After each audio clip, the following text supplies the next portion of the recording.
राधे राधे मेरी YouTube family. तो चलिए वो दिन आ चुका है जब हमारा इंतज़ार ख़त्म होने वाला है। आज रात या ये टाइम हो रहा है रात का, एक्यूरेट टाइम आपको मैं नहीं बताऊंगी। और हमने तैयारी कर दी है श्री वृंदावन धाम जी चलने की।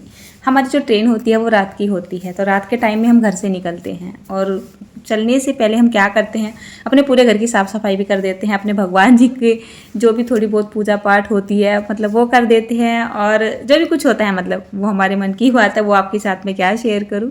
तो अब हम चल दिए हैं अपने घर से और यहाँ पे थोड़े से दर्शन भगवान जी के करा रही हूँ, क्योंकि चलते तब भगवान जी का धन्यवाद बोलते हैं और थोड़ी बहुत हम खाने पीने की चीज़ें भी लेके चलते हैं।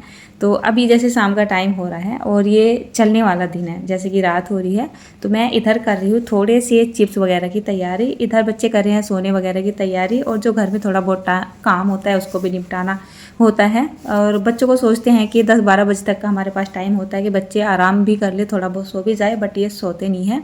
और जो पैकिंग वगैरह होती है हम चलने से पहले सारी कर लेते हैं। कहने का मतलब तो ये है कि अब हमने पूरी पैकिंग कर ली है, 1-2 घंटे की हमने नींद भी ले ली थी और हम तैयार सैयार होके निकल चुके हैं। अब जब रात को निकलते हैं तो भैया को बोलना पड़ता है, जो बच्चों के ताऊजी आ रहे हैं, कि हमें स्टेशन तक छोड़ के आओ, तो हमें बाइक पे छोड़ के आते हैं। और इस बार मम्मी को भी लेके जा रहे हैं, सासू माँ तो अक्सर जाती है साथ में, लेकिन इस बार मेरे हस्बैंड की सास यानी कि मेरी मम्मी भी चल रही है। और हम इस टाइम स्टेशन पर आ चुके हैं, आपको यहाँ पर अंधेरा नज़र आ रहा होगा। तो इस टाइम बहुत बेचैनी होती है कि फटाफट से ट्रेन आ जाए और अपनी ट्रेन में बैठे। और जैसे कि रात का टाइम में तुम ट्रेन में लेट के सो जाते हैं, टिकट बुक करते हैं तो हमें सीट वगैरह मिल ही जाती है, स्लीपर वगैरह में जाते हैं हम, किसी एसी वेसी में तो जाते नहीं हैं। और यहाँ पर हमारी ट्रेन आ चुकी थी और अब हम ट्रेन में भी बैठ चुके हैं और धीरे धीरे कहना, देखिए अब सुबह भी हो चुकी है, रात से सुबह का टाइम हो चुका है। मम्मी सो ही रही है और मैं भी पढ़ के सो गई थी, तो अभी अभी उठी हूँ मैं भी। और अब हम उतरने वाले हैं, तो हम पहले बरसाना जाएंगे। और बरसाना जाने के लिए इधर से जब हम जाते हैं ना अपने मुजफ्फरनगर से, तो जैसे हमें बरसाना जाना होता है तो हमारे लिए सही होता है कि हम मथुरा जंक्शन पे ना उतर के कोशिकला स्टेशन जो होता है ना वहाँ पे उतर जाए। अगर आप इधर मेरठ से होते हुए जा रहे हो, मतलब दिल्ली से होते हुए श्री वृंदावन धाम जी को जा रहे हो और आप बरसाना जाना चाहते हो पहले, तो कम से कम आपके दो घंटे करीब बच जाएंगे। आप मथुरा जंक्शन पे ना उतर के कोशिकला का जो स्टेशन होता है ना वहाँ पे उतर जाए। वहाँ से बरसाना का स्टेशन नहीं है, बरसाना बहुत नज़दीक पड़ जाता है, मतलब कुछ ही किलोमीटर दूर है और आपका बहुत सारा टाइम भी बच जाता है। तो हम उतर चुके हैं कोशिकला में स्टेशन पे। तो हम यहाँ पर दूसरी बार उतरे हैं, देखिए यहाँ पर कितना बड़ा बोर्ड भी लग रहा है। ये वीडियो शूट करने का मेरा कोई भी इरादा नहीं था, बट मैंने आपके साथ एक शॉर्ट वीडियो शेयर की थी और मैंने आपसे पूछा था कि मैं जा रही हूँ दर्शन करने के लिए, अगर आप भी चाहते हैं कि हम भी घर बैठे श्री वृंदावन धाम जी के दर्शन कर ले। बहुत सी बार बहुत से लोग नहीं जा पाते हैं, तो इस वजह से मैंने प्लान किया था और मैंने अपने हस्बैंड की हेल्प ली है। मैंने बोला था कि खास क्लिप ले लेना मेरे व्यूवर्स के लिए, तो घर बैठे वो श्री वृंदावन धाम जी के दर्शन कर लेंगे। और आज मैं आपको दर्शन कराऊंगी श्री नंदगांव जी के, नंद भवन के और बरसाना के, ठीक है ना। तो अब हम कोशिकला के स्टेशन पर से उतर के चल दिए हैं और अभी हम क्या ना, ये मतलब जो ब्रिज वगैरह होते हैं स्टेशन पे उतर के पुल वगैरह पार करने होते हैं वो कर रहे हैं। और पता है गर्मी का इतना बुरा प्रकोप है कि हमारी दादी नानी तो वैसे यहीं पे याद आ चुकी है। अब तो राधा रानी अपने आप ही कराएगी, जैसे भी कराएगी। सबसे अच्छी बात हमारे लिए ये रही है कि आज इस ट्रेन ने हमें बहुत जल्दी यहाँ पे उतार दिया था, करीब 6:30 बजे, नहीं तो ये 7 से 8 बजे का टाइम ले लेती है, जो कि हमारा खराब ही हो जाता है। स्टेशन से उतर के थोड़ी सी दूरी हमें चलना होता है, कोई ऐसा मान सकते हो मतलब 5 मिनट की दूरी पर यहाँ पे रिक्शा और जो मेट्रो वगैरह खड़ी रहती है, तो यहीं से आपको कोई भी जो है मेट्रो वगैरह ले लेनी है और बोल देना है हमें जाना है नंदगांव। तो ये 10-10, 20-20 रुपये लेता है और किसी भी आप रिक्शा में बैठ जाइए तो आपको सीधा नंदगांव में ले जाके ही उतारेगा। सो हमने यहाँ पर रिक्शा कर ली है और यहाँ से श्री जो नंदगांव है उसकी दूरी कुछ ज़्यादा नहीं है, ऐसी कोई 10 मिनट का टाइम लगता होगा, ज़्यादा नहीं लगेगा। 10 मिनट में आप श्री नंदगांव जी पहुँच जाओगे। और हम यहाँ पर उतर चुके हैं। नंदगांव जी की जो मेन रोड है आप वहीं से देख लोगे, जो नंद भवन है वो सबसे ज़्यादा ऊंचाई पर है और बहुत ही मतलब बाहर से दिखाई दे जाता है। और इसकी जो गलियाँ है मतलब इतना इनमें ढलान है, मैं तो ये सोच रही थी कि यहाँ के रहने वाले यहाँ पे कैसे एडजस्ट करते हैं। तो मैंने थोड़ी सी क्लिप कैप्चर कर ली थी, मुझसे तो चला भी नहीं जा रहा था, पैर दुखने लग गए थे, मतलब बहुत ही खड़ी चढ़ाई है।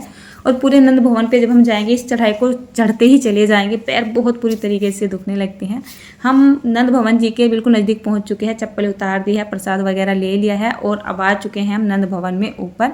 तो थोड़ा सा व्यू मैं आपको यहाँ पे दिखाती हूँ। मैंने आपको बोला था कि हमारी ट्रेन आज बहुत जल्दी टाइम से यहाँ पे पहुँच गई थी, तो पूरा मंदिर हमें खाली मिला है, मतलब थोड़े ही भक्त लोग हैं। अभी तो जो लोकल के हैं, नंद गाँव के हैं, अभी तक वो भी नहीं अपनी पूजा करने के लिए आए हैं। सही बात तो यह है, मतलब इक्का दुक्का ही यहाँ पे दिखाई दे रहा है। तो हमारे लिए तो ये बहुत ही बढ़िया प्लस पॉइंट रहा है। हमने बिल्कुल छीड़ छाड़ में अच्छे दर्शन कर लिए हैं। यशिका के जो कान्हा जी उनकी ड्रेस खराब होगी तो वो ड्रेस बदल गई। यहाँ पे एक छोटी सी बच्ची मिली और मुझे बहुत पछतावा हो रहा है। वो बोल रही थी कि आंटी माथे पे आप राधे राधे लिखवा लो, बट मेरे पास ना पैसे नहीं थे। मैंने उसको बोला था गुड़िया मेरे पास पैसे नहीं है और आप लगाओगे तो अच्छा नहीं लगेगा। बोला आंटी आप लगवा लो।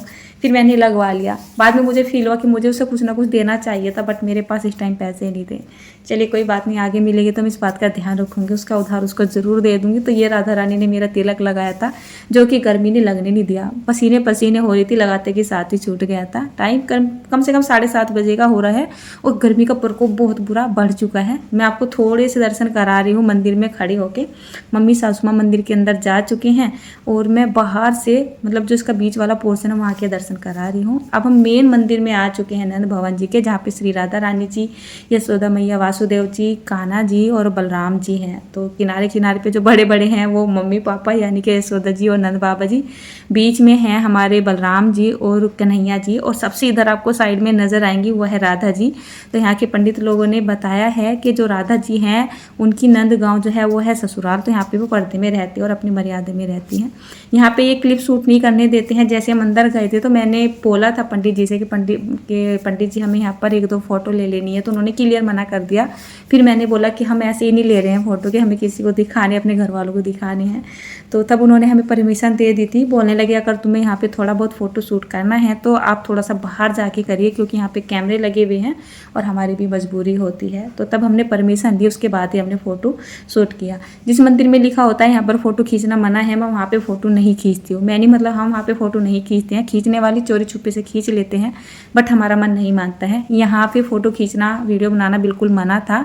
फिर हमने परमिशन ली थी पंडित जी से, उनके वजह से मैंने बनाया था। उन्होंने बोल दिया था यहाँ पर मोबाइल भी निकालना एक मतलब जुर्माना भरना होगा और अच्छा नहीं रहेगा, तो हमें अच्छा भी नहीं लग रहा था। परमिशन लेने के बाद थोड़ी सी जो झांकियाँ होती हैं ना मंदिर में, हमने वो कैप्चर कर ली थी। और देखिए कितनी मन मोहने वाली यहाँ पे आपको झांकियाँ नज़र आ रही हैं। मतलब मन भर आता है जब इन झांकियों को थोड़ा गहराई से सोचते हैं। धीरे धीरे जो भक्त लोग हैं उनकी भीड़ जो है ना वो बढ़ती ही जा रही है। तो चलिए यहाँ पर हमने अंदर के दर्शन कर लिए हैं। यहाँ पर है नंदीश्वर का एक छोटा सा मंदिर जो कि काफ़ी गहराई में है। तो मम्मी ऐसा मौका नहीं छोड़ती है, जो मेरी सासू माँ है तो वो जाके वहाँ पे उनके थोड़े से पैर दबा के आई, थोड़ा सा जल चढ़ा के आई अपने मन से ही। आ चुके हैं हम सबसे ऊपर वाले फ्लोर पे और यहाँ से बरसाना तक भी दिखता है।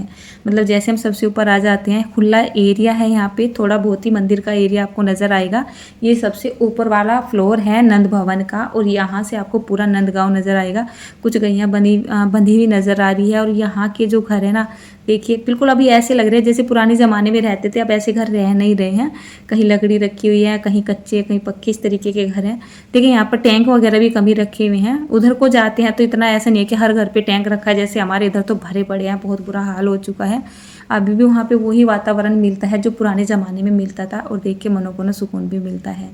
नंद भवन इतनी ज़्यादा ऊंचाई पे है कि यहाँ से बरसाना तक भी दिखाई देता। अगर आप दूर नज़र डालोगे तो छोटे छोटे जो घर नज़र आएंगे ना, वहाँ पे ये आसपास के गांव नज़र आ रहे हैं और काफ़ी एरिया बचा हुआ है यहाँ पर खेतों का। यहाँ पे बड़े हाइट वाले जो पेड़ है वो बहुत कम देखने के लिए मिलते हैं, छतरीदार पेड़ ज़्यादा होते हैं। और यहाँ पे मैं आपको थोड़ा सा, मैं नहीं दिखा रही, ये काम मेरे हस्बैंड संभाले, मैंने उनको बोल दिया था कि आप ही कैप्चर कर लो, मुझसे बाहर जाके वीडियो कैप्चर नहीं होती है। थोड़ी बहुत हमने यहाँ पर फ़ोटो भी शूट की थी जो कि मेमोरी के लिए रखनी पड़ती है। तो चलिए नंद भवन जी के दर्शन तो मैंने आपको करा दिए हैं और लगभग मेरे 7:30 के 8 बजे का टाइम हो चुका है। रात ही खा पी के निकले थे घर से, बोलने लगे चलो कुछ चाय पानी पी लेते हैं। और पहली बार मेरा यहाँ पे किसी से झगड़ा भी हो गया। अब हम यहाँ पे आके बैठ तो गए थे कि चलिए थोड़ा बहुत नाश्ता कर लेंगे। नाश्ता हम साथ में लेके घूम रहे हैं, चिप्स वगैरह हमने हाथ सैनिटाइज भी कर लिए थे और चाय बनने का ऑर्डर दे रखा था। अब जैसे मैं यहाँ पर क्लिप को शूट कर रही थी, क्लिप शूट करते करते ये जो मेरे सामने आया तो सामने कुछ ऐसा आया था, मुझे बोलते हुए अच्छा नहीं लग रहा है। जो चाय बना रहा था उससे चाय उबल गई थी, उसके काउंटर पे गिर पड़ी थी। तो उसने क्या किया, तो उसे पोंछे से हाथ से जग में निकाल दिया, और जब हमारे लिए चाय करने लग गया तो उसने वापस से उस चाय में डाल दिया। तब मेरा उसके साथ झगड़ा भी हो गया था। मैंने बोला हम ये चाय नहीं पियेंगे, इतनी गंदगी से चाय बनाई हुई है। फिर हमारा मन ही नहीं किया था चाय पीने का, तो फिर हम वहाँ से आ गए थे। आज